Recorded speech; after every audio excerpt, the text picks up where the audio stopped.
You never know what you have until it's gone. In this case, the internet. How many of you have social media?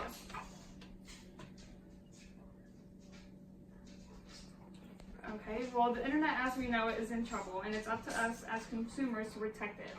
Net neutrality is the set of rules that protect internet service providers from blocking or unreasonably discriminating against any legal website or piece of online content as stated by the ACLU. The FCC, which is the Federal Communications Commission, as well as some internet service providers, as of December 2017, want to end net neutrality to get closer to controlling more and more of our lives. Taking away security, the one place we feel free and safe, could lead to it negatively affecting our businesses, our jobs, and our freedom to surf the internet. Today I will explain what ISPs are trying to do and how it will affect us and what we as consumers can do. So we begin. How will repealing net neutrality affect our economy and our businesses? The internet is a monopoly. Monopoly is the enemy of the market.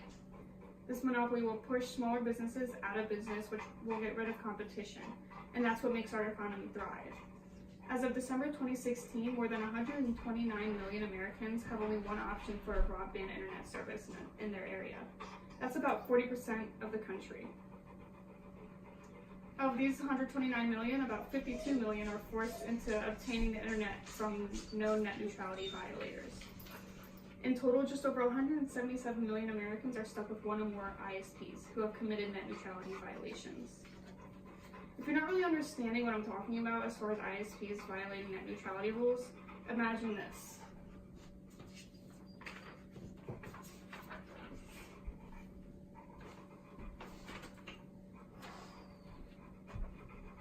There are some internet service providers who want to make us pay more or pay it all for something that we've already had access to.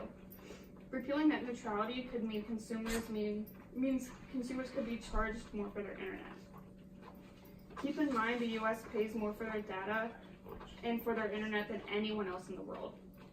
Net neutrality is a principle that states that those who provide internet to the consumers, which would be the internet service providers, cannot discriminate or block what applications go through their networks. What are ISPs trying to do? They're trying to block that very principle. Allowing the government to be involved in arguably the best business in the world, which would be the internet, could possibly be a slippery slope. It would affect who is and isn't making money and could eventually lead to less jobs. This is caused by running the ISPs that are lower on the internet food chain out of business.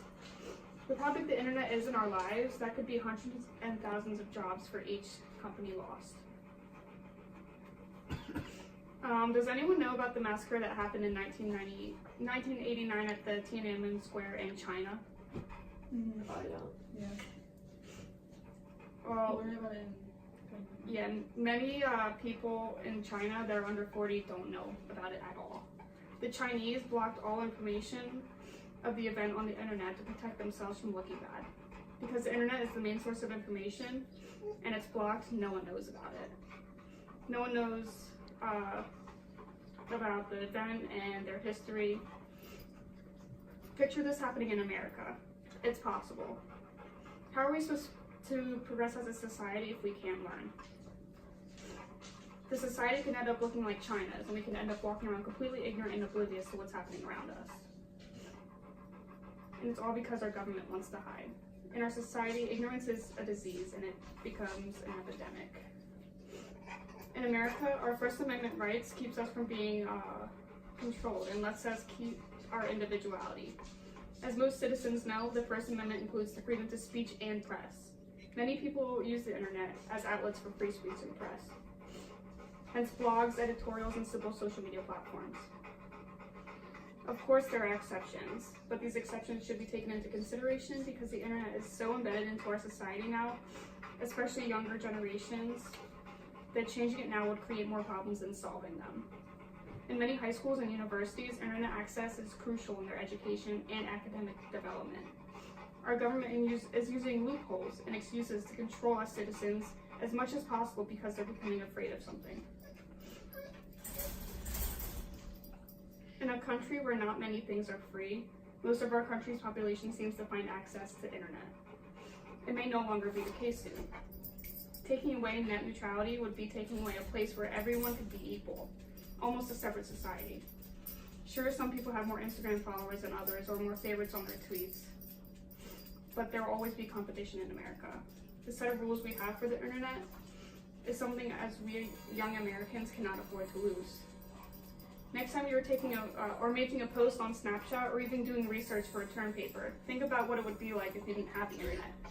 Or if you had to pay $30 for a week's worth of Snapchat, or $50 for your research paper's bibliography. This could be the case without net neutrality.